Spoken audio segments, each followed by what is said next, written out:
Hello and welcome back to Granted Gardens. So today I'm actually going to try something a little bit different. I have been trying to get a little bit more creative with ideas to do on our YouTube page, and I've recently been wanting to expand on some of my skill set, and sewing was something that came to mind. It was something that I have dabbled in before and I really wanted to get better at, and quite frankly I just don't have much experience doing it. So I asked my mom to borrow her sewing machine for the week because I am off work, and I thought that it would be a lot of fun to just try some really simple sewing projects. In the meantime, I wanted to share them with you guys because I know the holidays are coming up and a lot of people might be looking for some homemade gift ideas. So today I'm going to show you guys how to make a DIY at-home heating pad. So we're gonna make this. So this is a rice-filled bag. I filled it with rice and lavender, and it smells so good. And it's just a heating pad. Essentially, it's just a bag. You toss it in the microwave, and it'll warm up, and you can use it just like a regular electric heating pad, or you can also toss it in the cooler or fridge if you want something cold, and put it on boo-boo. So really great idea for a DIY homemade gift. So we're going to show you how to make this DIY heating pad today. Check it out. So to start off with, for my DIY heating pad, I am really trying to use as much material that I already have stuff laying around the house, because I am new to this and I wasn't ready to go out and invest a bunch of money in different materials when I'm really kind of just starting out. So what I decided to do was, within the last 6 months to a year, at least twice a year, I try to go through my closet and purge some of the clothes that I no longer wear. And what I have done is I've held on to certain patterns that I really liked a lot to kind of put in my craft cupboard to be used for my sewing projects moving forward. And I knew that I wanted to start getting into sewing. I knew that I really wanted to, test some things out. I have some ideas in my head. So I kind of knew what I was looking for as far as material went, but in all honesty, I just saved anything that I thought was really pretty or different. So for this pattern today, I'm literally using 2 pairs of old pajama pants. So I'll show you what we've got. Okay, so to do this pattern today for the DIY heating pad, all you're gonna need is some material. So this is what I'm starting out with. Like I mentioned, they're just 2 old pairs of pajama pants. And I wanted to do an inside bag first, so that if anything did come loose, it didn't just fall all over the floor. So I'm actually going to make my first bag that I'm going to put the rice directly in out of just these plain Jane kind of cotton pajama pants here.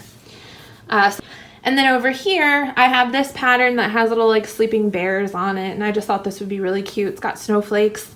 I figured, so heating pad, it goes with the theme.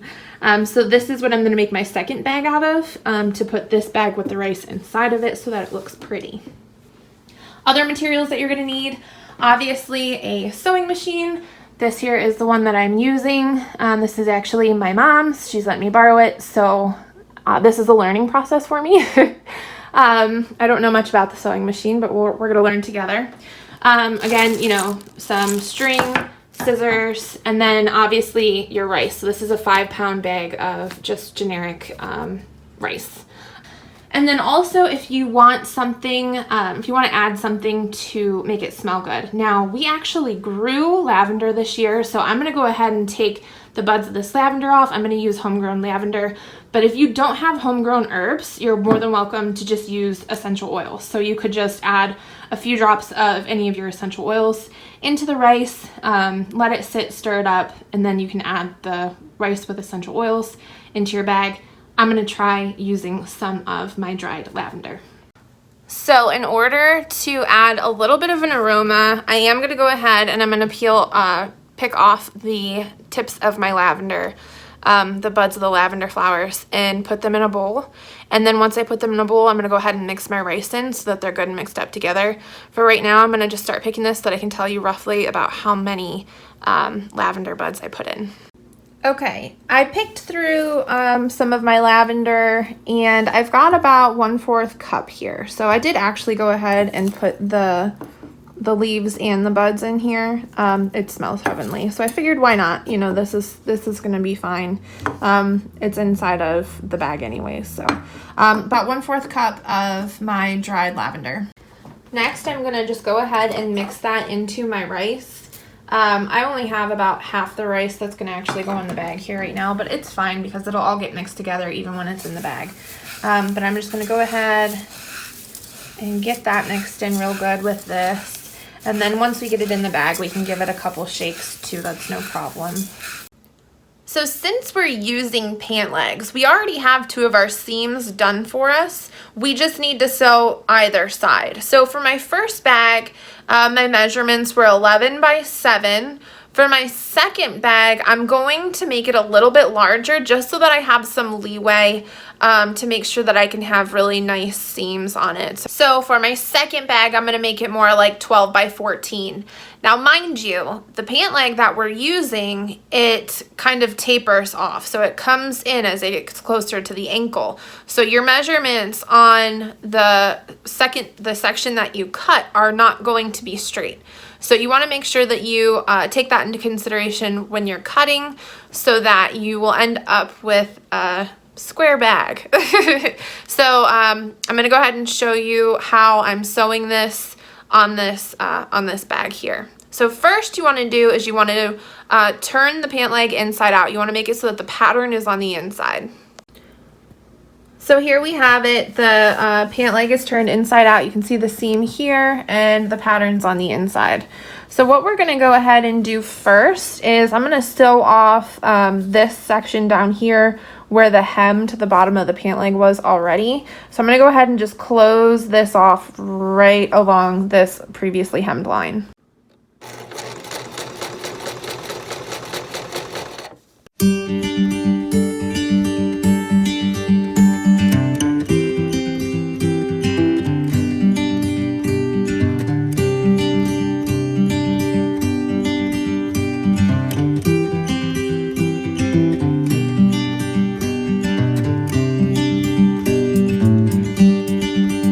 Okay, so once you make your first bag and have it stitched together and you have your opening here at the end, you're just going to get a funnel or something that'll make it easier for you to pour the rice in. If you don't have the funnel, you can use like a paper plate. That might help. I'm going to try and measure this as I go to see about how many cups of rice it takes to fill my bag, so I'll let you know at the end. But basically, you're just going to slowly fill your bag.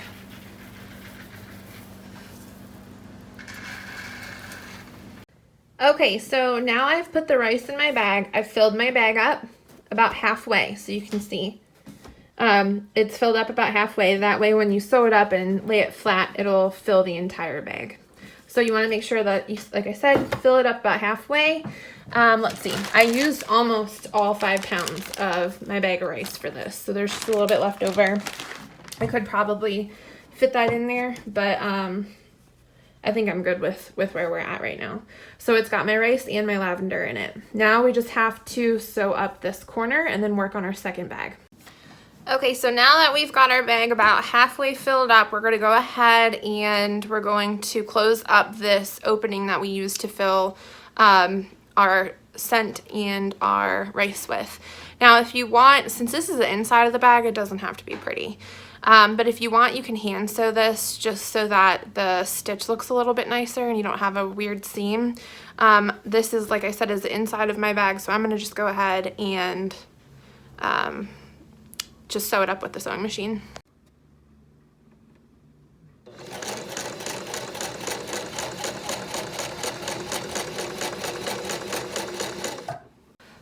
So next what I'm going to do is I'm going to turn my top pant leg right side out. We're going to turn it right side out after we get that first seam hemmed. And so we're going to turn it right side out, and then we're going to go ahead and put our first bag that's full of our rice inside of our second bag. And I recommend that you really kind of work it in there. You want this second bag to be pretty tight over top the first one.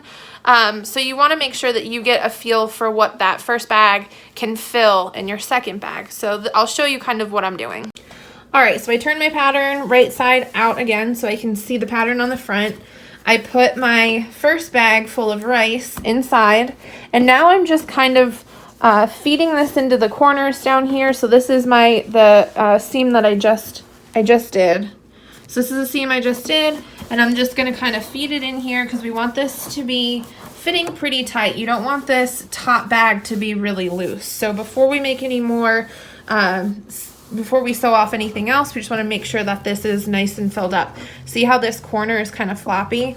We want to make sure that we get that original corner of the first bag into the corner of the second bag. So you're just going to work it and make sure you get it all filled up. So after we've got our bag inside of our top bag and everything seems to fit right, we're going to go ahead and finish that final seam. Now for mine, I want to make it look nice and neat without hand sewing it. So I'm going to actually make one small incision, and then I'm going to fold the ends under and then just, sew it up. So I'll show you exactly what I'm doing now. Okay, so here's my bag. Got my rice bag inside. It's nice and flat and laid out. So now I just need to figure out what I'm going to do with the bottom here. So I went ahead and I made one cut right here on the end, about, I would say, an inch or so deep, okay? And I'm going to go ahead and fold. This is really hard to do one-handed. So I'm going to give you an example of what I'm talking about, and then I'm going to have to do it without videotaping. So see how I just folded that seam under? I'm going to fold that under. I'm going to fold this other one under. And I'll neaten it up. And then I'll bring these two together and I'll sew them shut like this. So there you have it. Not too bad for like one of my very first sewing experiences. I've sewed before, but it's been a really long time. So DIY home heating pad. Pretty nifty, super easy, fun for anyone that's just starting out too. It's not too hard. And you know, you can put a lot more effort into this, get really cute patterns. You can even like stitch people's names on there. You can do different types of scents in there as well. Eucalyptus was one I was considering doing because I have a bunch of dried eucalyptus. I thought that'd be fun, but I can literally smell the lavender through this. It smells so good. So those are just some ideas for you guys, and I figured too, with the holidays coming up, if people are looking for DIY holiday gifts, this would be really cool, something to kind of incorporate your garden, so the herbs and such that you grew in the garden that year, to be able to share those with friends and family. So as always, thank you guys so much for watching, and I look forward to sharing more with you soon.